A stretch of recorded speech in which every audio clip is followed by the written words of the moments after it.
Bom dia, boa tarde, boa noite. Essa é a quinta entrevista do Instituto de Informação para uma Economia Solidária e Sustentável. Hoje nós vamos ter uma palestra do engenheiro ambiental, Dr. Raul Ferreira Bartolo, que vai tratar de uma questão que é muito importante para nós, que é o desenvolvimento sustentável e como um projeto de desenvolvimento sustentável se relaciona, se conecta com a teoria dos valores, né? Os valores da conduta humana, porque a gente não pode pensar apenas do ponto de vista técnico, né? A questão da sustentabilidade. Então, nós temos aqui, né, uma lousa em que o professor vai utilizar para a nossa para a exposição, certo? Então, ele vai fazer a palestra e depois eu farei algumas perguntas. Eu, de fato, sou engenheiro, assim, como por acidente, vamos falar assim, né, da vida, né? Foi cair, não sei. Só que eu sou um engenheiro que andou prospectando pelas outras coisas também, muita curiosidade sobre o mundo em volta, todo o capestermo, como ele é, mas basicamente tenho essa coisa do engenheiro que vai provocar um método de observação. Eu observo basicamente como se estivesse diante de um problema e qual é a solução que teria que dar para isso aí. Como que ele teria que resolver, né? Esse começou por aí, por esse aspecto. Aí já vem desde a adolescência, com essa a coisa que vem. Bom, eu já tive as atividades minhas profissionais, que foram as de desenvolvimento na área de estrutura, comecei assim, fui a uma área calculista estrutural, vários prédios estão aí, e vamos dizer, com uma revisão de norma que aconteceu em 1978, aí eu tive que parar com isso, porque houve um retrocesso das normas. Eu me rebelei contra isso. Achei que, a partir do que foi feito ali, eu já estava ali copiando, vamos dizer, a norma do CUB lá, e então, porque aconteceram desabamentos, a Gameleira, Paulo Fronten, etc. Então, o pessoal ficou com medo e começou a mudar o coeficiente de segurança. Eu já estava há 15 anos de experiência, já estava consolidada, na verdade, só que deixou de ser aproveitada, porque ela era mais ousada. Nós tínhamos ousávamos aqui no Brasil, nós usamos engenheiro muito mais ousado do que o europeu, não é verdade?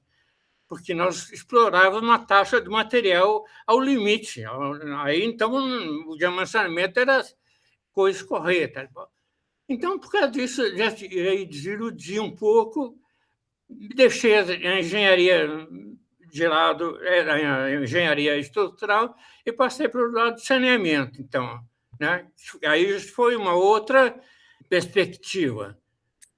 E foi um trabalho gratificante, se bem que tropecei um monte de coisa aí que são coisas de ordem, vou dizer, política, mas tinha esse lado de água, e que era uma coisa vital, na verdade.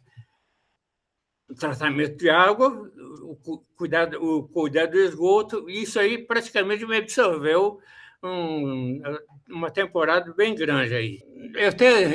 Fica até meio difícil de dizer.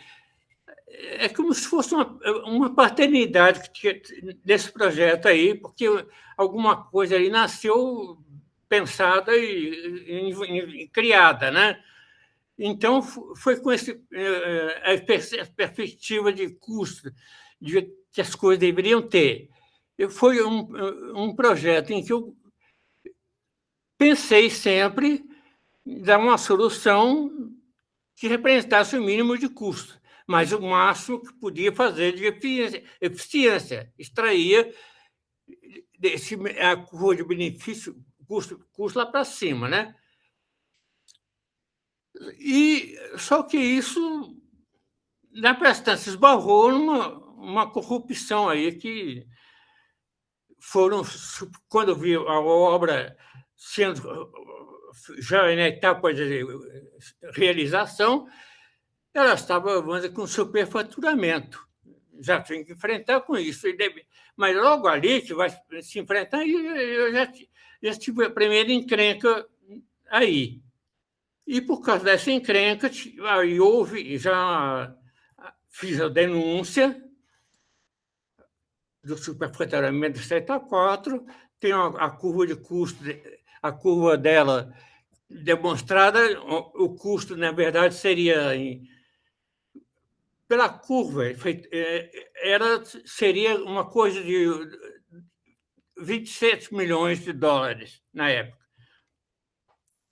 Era o adutor e a estação de tratamento. O preço superfaturado chegou a 120 milhões de dólares. Eu achava que isso aí não tem cabimento e fiquei indignado com isso, né? Afinal de contas, uma coisa que foi pensada assim com um carinho que eu tinha e tudo mais, de repente chega lá e todo mundo se aproveitando disso aí e a festa está aí.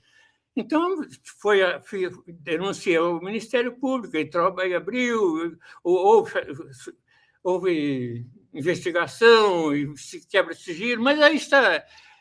E depois, então, a obra foi retomando e foi concluída. Bom,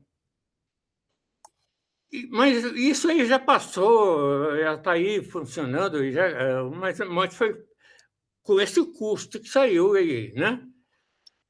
Então, já nessa área, já teve uma encrenca que me fez passar para o lado, vamos dizer, do ambiente mesmo, sabe? Fui para o lado da CETESB, né? E de lá, então, é que comecei a pensar no que é o cuidar do ambiente, no fim, né? É o planeta, no fim, chega nisso, né? Nós vamos começar com uma coisinha que é muito pequena aqui, que é o tratamento de esgoto, a poluição industrial, etc. Vamos remediar isso aí e vamos projetar para que ele seja um mundo melhorado aí, vamos falar assim, né? Então, nessa coisa de ser melhorado, também tive que enfrentar também muita coisa, porque é um campo minado isso aí, também é verdade, né? Cheio de interesse, de toda a ordem, né? Então, na verdade, pelas normas que existem, as normas ambientais e tudo mais, que foram sempre cuidadas de ter que se atender, então também e pelas dificuldades, vamos dizer, da própria atividade estatal, vou falar assim, né? Ela fica presa com muita subordinação de ordem política também, uma estatal. Você não tem liberdade para se movimentar e mais ou menos ficaria restrito pelas chefias, vamos dizer assim. Você cai, de repente, chefia de paraquedas e isso aí, pronto, já fica amarrando tudo, né? Então, essa coisa de liberdade de criar, tudo é meio difícil. Você tem que trabalhar escondido, na verdade, né? Então, praticamente, eu fui um guerrilheiro, na verdade, fazendo as coisas escondidas, não é verdade? Porque essa coisa de desenvolvimento, a teoria de desenvolver uma teoria de desenvolvimento em cima disso não é uma coisa, um objeto de trabalho da CETESB, praticamente, era meu, pessoalmente. Então, teve que sair escondido. Só que a biblioteca tem uma coisa a biblioteca da CETESB é uma coisa sacramentada, é uma coisa de muita importância. Aliás, é uma das maiores bibliotecas do Brasil, já relacionada aí entre outras, né? Então, lá tive... Essa é a fonte de coisas que me permitiram pensar e dar um startzinho para ir desse caminho. E essa aí, puramente, foi o caminho que eu tive. Então, o que hoje eu tenho a dizer estaria, vamos dizer, representado graficamente por uma curva que teria significado, né? Você pode ver um S cansado e essa curva teria a construção dessa curva teria todas essas partes aí que são envolvidas. Eu tento mostrar dentro dela o que deve ser, qual foi o pensamento que tive aí nessa hora, né? Como se fosse uma curva, um lugar geométrico onde os pontos, na verdade, seriam os pontos de passagem de um vetor deslizante sobre essa. Ele teria o desenvolvimento dele representado por essa curva aí. E essa curva seria um desenvolvimento histórico, desde o começo da humanidade, quando, então, rastejando aqui, nós estaríamos nessa fase inicial, ela teria um desenvolvimento praticamente horizontal, seria um paralelismo com esse eixo do tempo histórico. Lá pelas tantas, ela começa a desenvolver uma curvatura ascendente. Começa com esse ascentão, os processos passam a ser, desse estágio primitivo, passa a ser incorporado a tecnologia, a técnica e a ciência, e vai vendo essa curvatura ascendente. Então, nesse sentido. Até um certo ponto em que se a continuação dessa curva vai continuar infinitamente, ela vai interceptar lá para as tantas essa linha tracejada horizontal, que seria, por exemplo, um limite do teto. Aí, esse teto, por exemplo, seria representado por uma coisa como o camada de ozônio, poderia ser outra coisa, mas o mais significativo seria a camada de ozônio. Então, essa tendência seria até, se não acontecer nada e fosse continuar a ser verticalização, ela estaria interceptando nessa altura, lá num ponto. Ora, esse ponto já estaria, então, inviabilizando a vida nossa aqui na Terra, né? Então, ou mudamos o comportamento ou vamos mudar as coisas, né? Então, nós vamos teria essa inflexão, onde iniciaríamos uma curvatura. A missão nossa seria entortar essa curva, tornando a assíntota ao limite superior, guardado uma certa distância, porque nós temos um coeficiente de segurança aí também colocado aí, né? Uma aproximação dentro de uma faixa. Só que então, essa curvatura, já com esse desenvolvimento acontecendo, teria chegado, estaríamos nesse limite já com ela praticamente horizontal, quando seria configurada uma sustentabilidade, onde, então, nós assentaríamos as nossas utopias da humanidade estariam suportar nessa base concreta. Só que aí já estaríamos com o desenvolvimento nosso em termos de econômico, em termos de ambientais, sociológico, tudo, já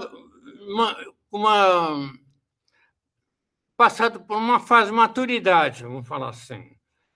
Então, seríamos aí nesse ponto, nós teríamos os gradientes, onde representariam os impactos ambientais por essa tangente às curvas, ela seria praticamente horizontal, praticamente o impacto seria zero, nulidade zero. E prosseguiria indefinidamente nesse sentido até que o final dos tempos, né?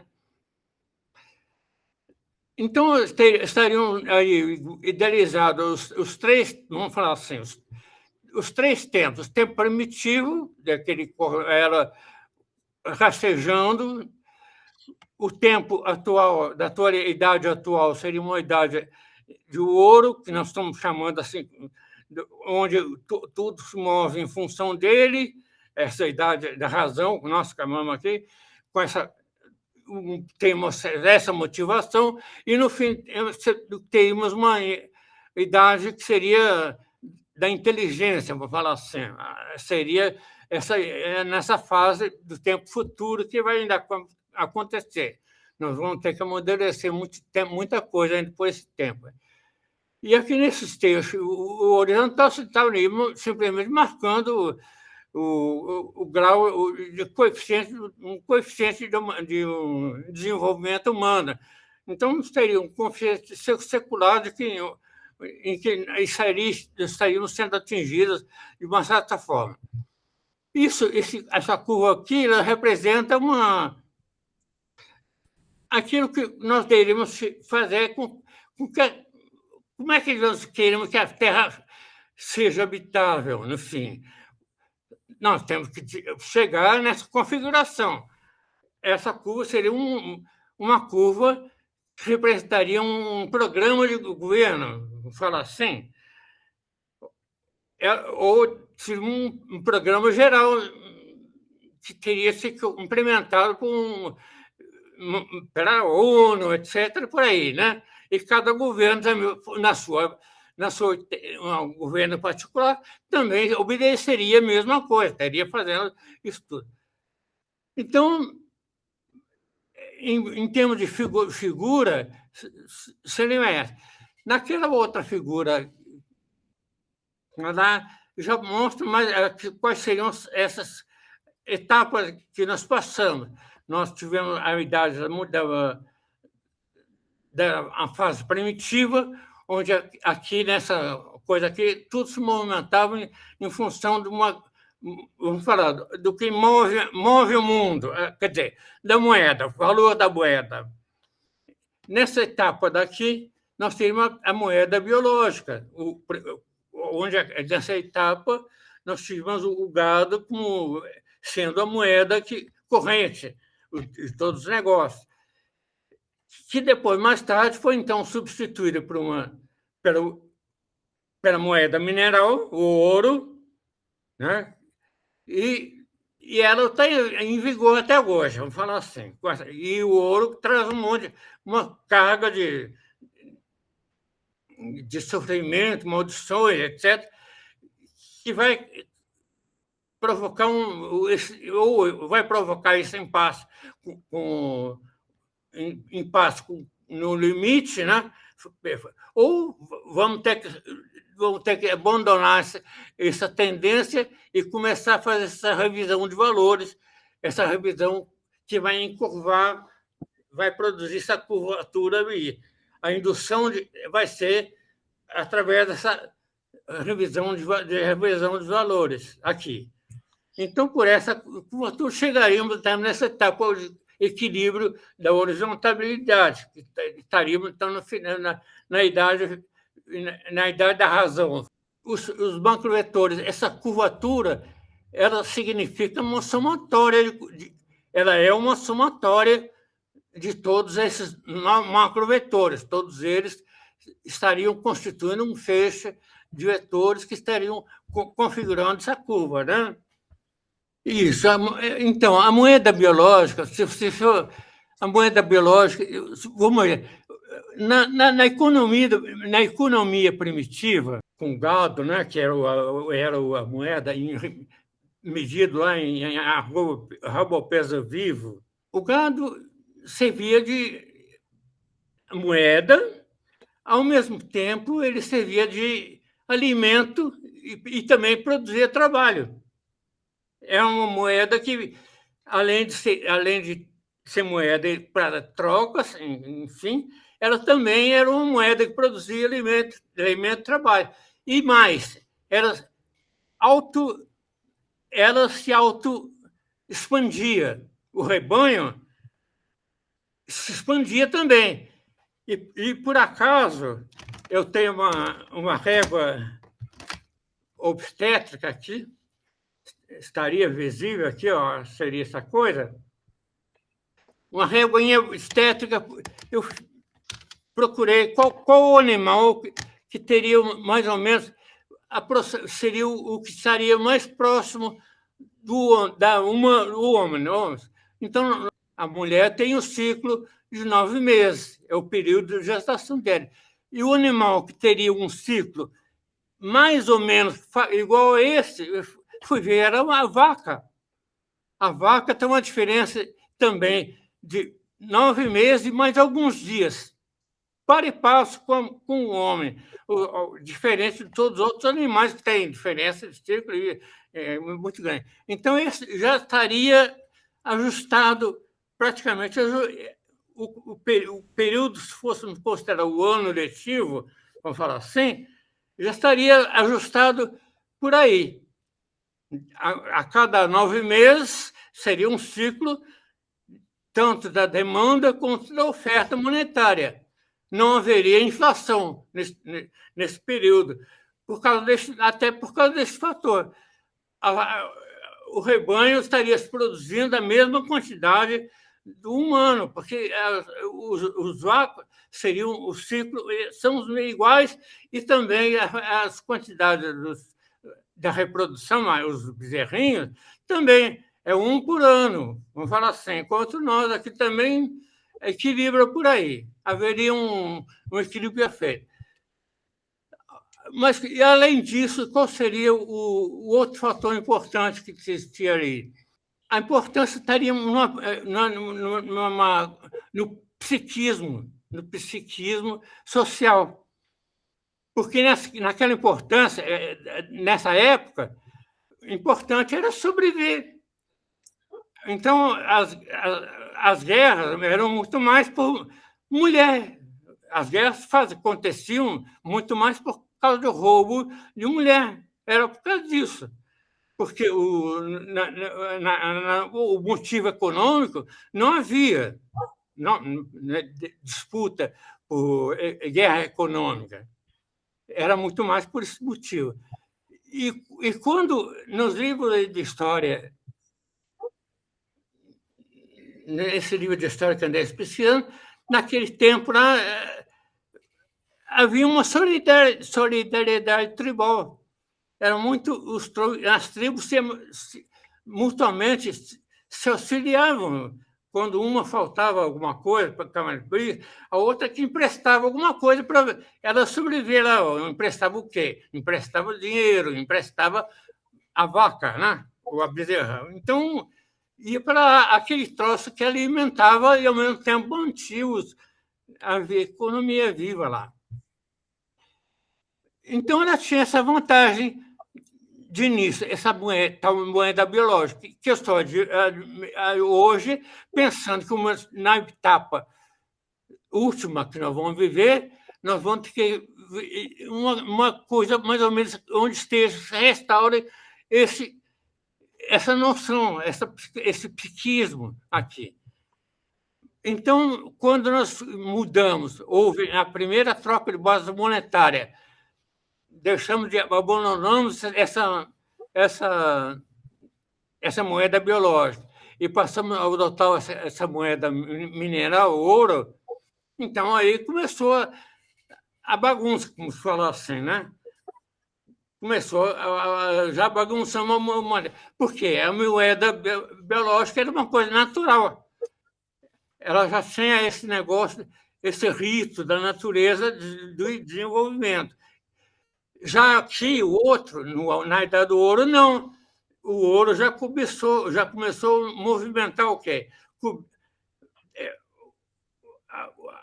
A cobiça, a inveja, a avareza e usura.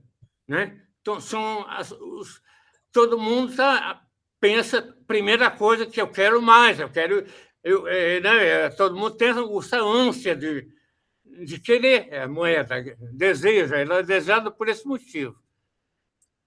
Então, já começou a nascer disputa por essa razão. Disputa depois das guerras, o que está acontecendo, são por essa razão. Todo mundo chegamos a essa razão, tanto que as guerras modernas, Israel, etc., o motivo no fundo é isso aí. Né? Mas aí, então, houve o descompasso. Houve o descompasso por quê? Porque a moeda primitiva, ela era uma moeda dinâmica, autoexpansiva. Ela produzia alimento e trabalho e também se expandia e ao mesmo ritmo que nós tínhamos. Quando adotamos o mineral, acabou isso. A moeda ela é estática. O valor dela em arroba-peso se mantém constante. Se formos fazer uma comparação entre as duas, dentro da propriedade de cada uma, por ser essa propriedade estática, e ela não produz nada, um ouro não produz nada além por si mesmo, existe trabalho para ele se valorizar por unidade nessa mesma coisa, ele exige o quê? Trabalho. Vai escavar na mina o diferencial, vai escavar da mina o diferencial em valor, que é aquele mesmo que a natureza produzia de graça. A expansão, fim do período, era mais um aumento, incremento na biologia total. Então, esse incremento de biologia teve que ser compensado em trabalho. É um trabalho dissipado inutilmente, porque vai ter que escavar em mina. Né? É isso, vai ter que trabalhar um trabalho inútil, sem resultado concreto, só para manter o valor equivalente. Né? Essa equivalência de valor já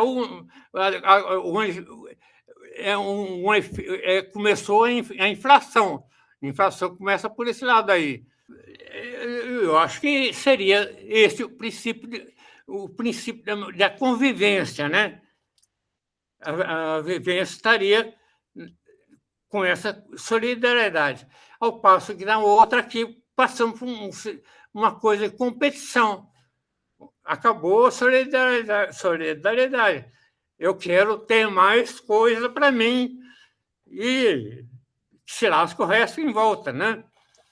A solidariedade é limitada ao próprio interesse, né, na verdade. Essa valorização do ouro está fundada no princípio da raridade.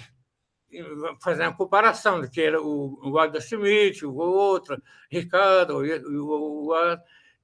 valorizar o trabalho. O Saí já vem com... Não, tem que ter utilidade, senão não tem trabalho nenhum.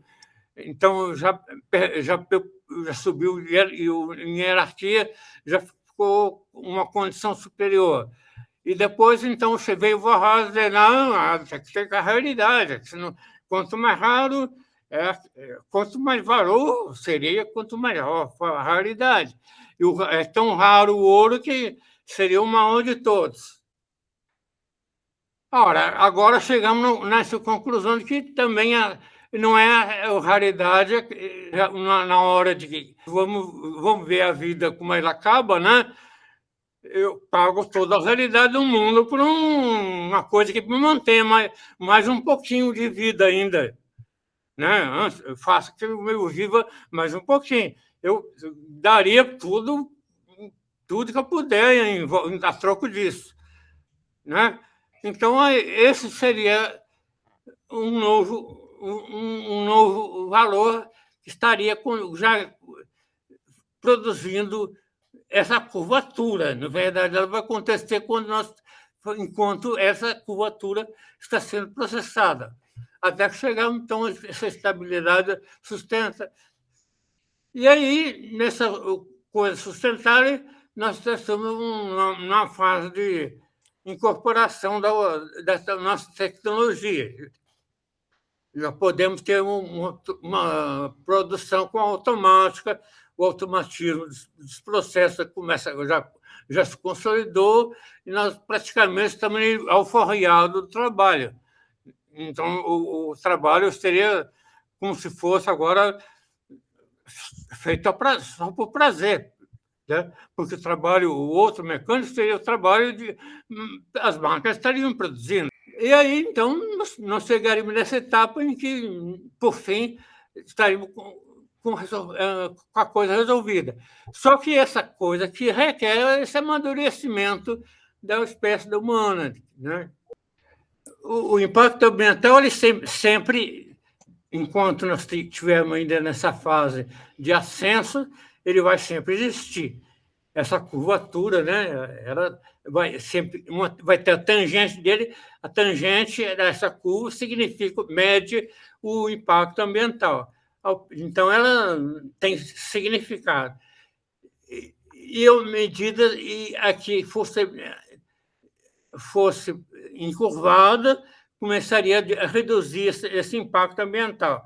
Aí você pode ver, por exemplo, vamos simbolizar uma coisa que impacto ambiental, escapamento de automóvel, por exemplo, seja ele. Já isso aqui estaria com a produção tendendo à horizontalidade. Vamos diminuir a poluição desse negócio. Significa encurvar por aí também. E assim os outros, seria com os outros processos também no mesmo sentido, né? Tanto na exploração de mineral ou industrialização, já estariam acontecendo os impactos por causa disso, com essa vontade de reduzir, né? Então, intervir nos métodos e processos de uma forma que ele produza ou reduza esse impacto até no limite de não ter mais o impacto ambiental. Aí, isso aí nunca chegaríamos a zero, na verdade, mas mais próximo possível. Teria e ele traria outra coisa também.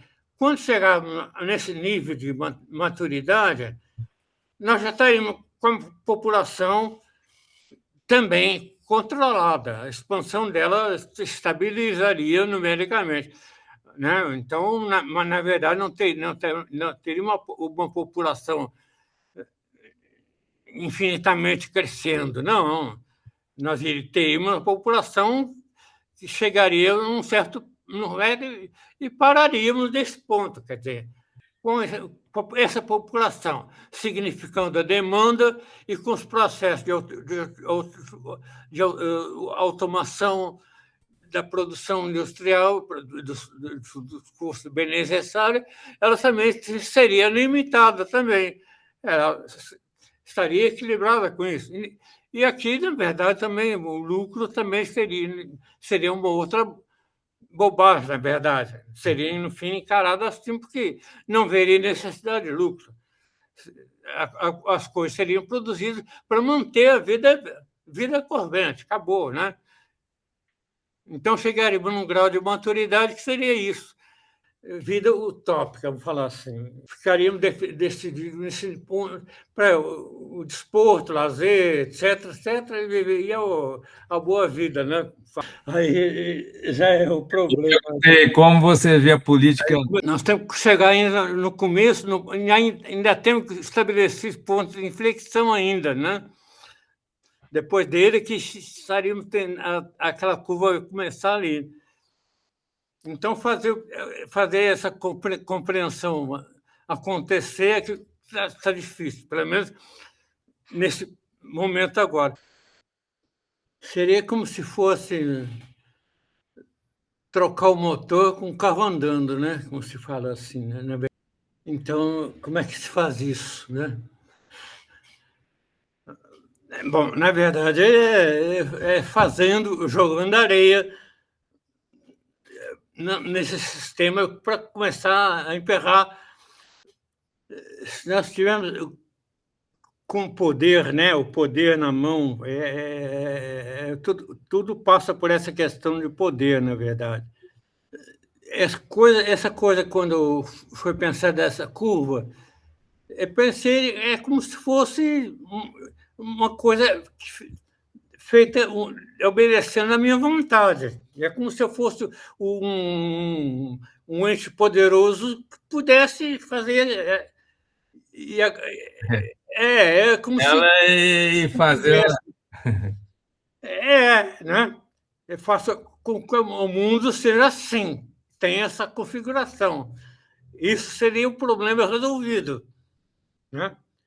Agora, como é que se pega uma coisa torta, porque já o edifício econômico ele nasceu torto a partir dessa troca de base na moneda, dessa troca.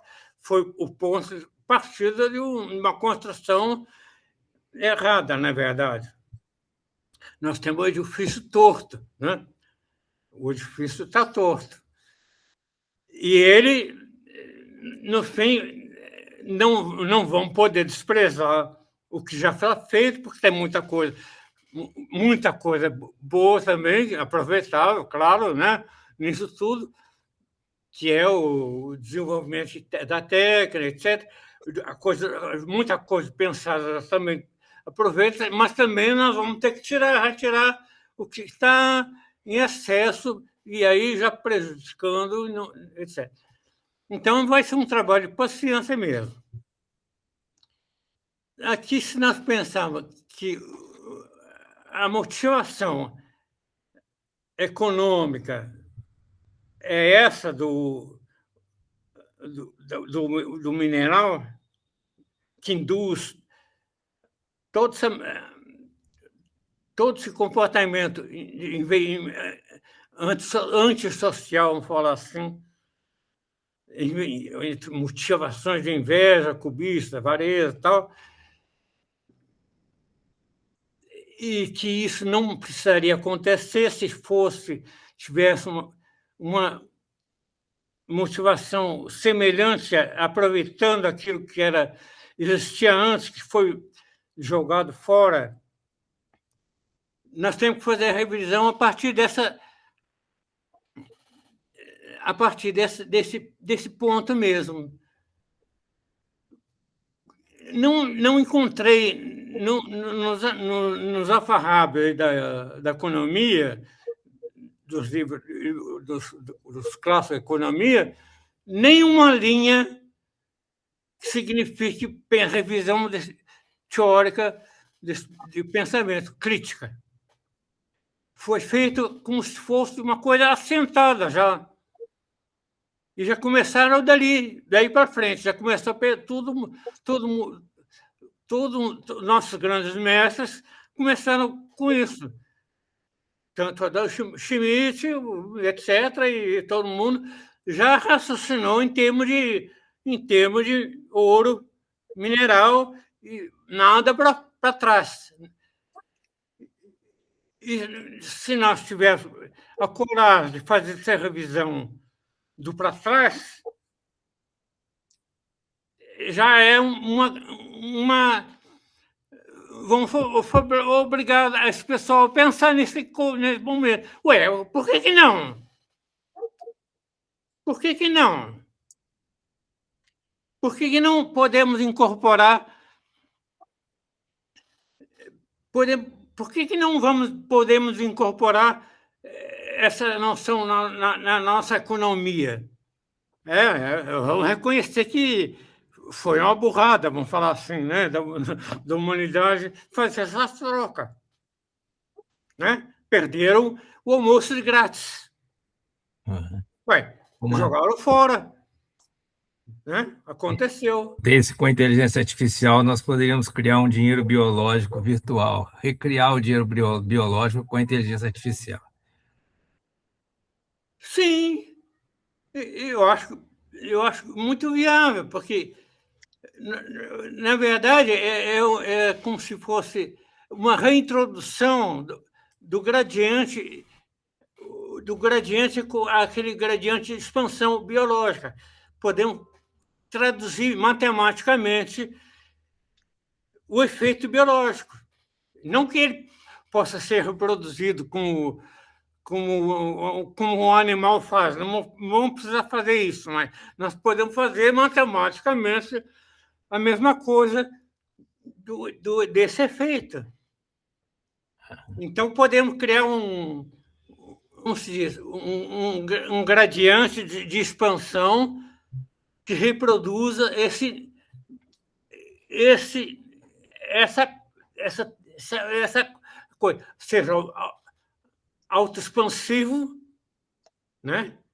E produz os dividendos, que são alimento e trabalho e mais aqui. Isso, matematicamente, pode ser feito. Então, podemos criar uma nova moeda, porque a noção de valor, nós vamos precisar da moeda há muito tempo ainda, porque é através dela, da troca, né, que nós fazemos troca e tudo acontece por causa disso. Então, quem estiver ganhando uma moeda dessas, qual vai ser a reação? Imagina, qual seria a reação dessa? Se você tivesse uma moeda que se autoexpande em valor e produz esse dividendo também de graça, né? Que via de graça, incorporado de graça. E não tem essa inflação estrutural. Uhum. Então, eu fico imaginando, hoje, na moeda que nós estamos tendo aí, baseada nessa psicologia do mineral, pegamos essa moeda, queremos gastar logo para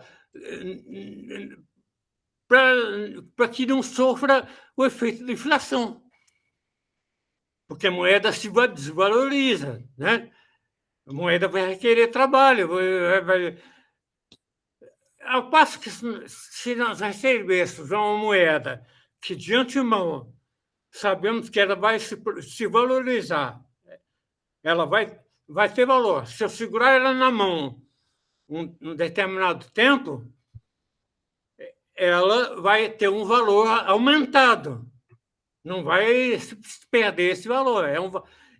Quer dizer, em vez de sair na correria para gastar, eu vou ter a preocupação de poupar. Até porque, no final das contas, eu tirei esse valor inicial, eu teria, no final do período, o ano fiscal, se ele fosse de 9 meses, que pode ser feito, pensado nisso também. Se for um ano fiscal de 9 meses, do final de 9 meses, eu teria o bezerrinho de nascido. E eu vou lá incorporar, pedir no banco. Eu tenho tanto da minha moeda Vital. Está aqui. Então, quanto vale agora o Vital? Ah, o seu Vital vai ser o que já tinha, mais esse bezerrinho aqui. Então, já está o valor incrementado ali. Eu estaria retirando esse valor para seguir a vida, né? Já teria um novo comportamento em função disso, só porque eu mudei a moeda e mudei a característica dela, mexi nas propriedades que são propriedades biológicas. Certo. E eu acho que nós começaríamos a forçar o pensamento a se conduzir por essa razão. Por isso, em decorrência disso, as guerras com certeza iam diminuir, porque já tiramos aquela coisa da ansiedade do ganho. Acho que daria ir por aí. E à medida que nós desenvolvemos as técnicas, nós iríamos, com o trabalho da nossa tecnologia, mesmo fazendo essa curvatura se tornar assíntota, né? Essa curvatura sendo assíntota. Então, nós iríamos mexer nesses macrovetores que estão aqui, cada um deles individualmente para fazer esse resultado aí. Então, a teoria do desenvolvimento estaria subordinada a essa ação sobre os macrovetores e mexendo nesse fator psicológico através da revisão da teoria dos valores, incorporar as características biológicas, fazer a tradução matemática do modelo, né? Perfeito. Então, nós temos aí uma boa receita, né, para uma boa caminho que a gente pode seguir. Você gostaria assim de fazer uma conclusão, assim, suas palavras assim conclusivas sobre toda essa complexidade que a gente esteve discutindo aqui? Se chegar um dia a acontecer, é como se nós estaríamos vendo agora o problema resolvido, né? É que formular bem o problema é uma condição necessária para a gente conseguir resolver. É isso aí. Tá bom, então eu agradeço muito as suas palavras, seu insight, né, suas sugestões que vão ser muito úteis para o nosso instituto. Boa noite, então.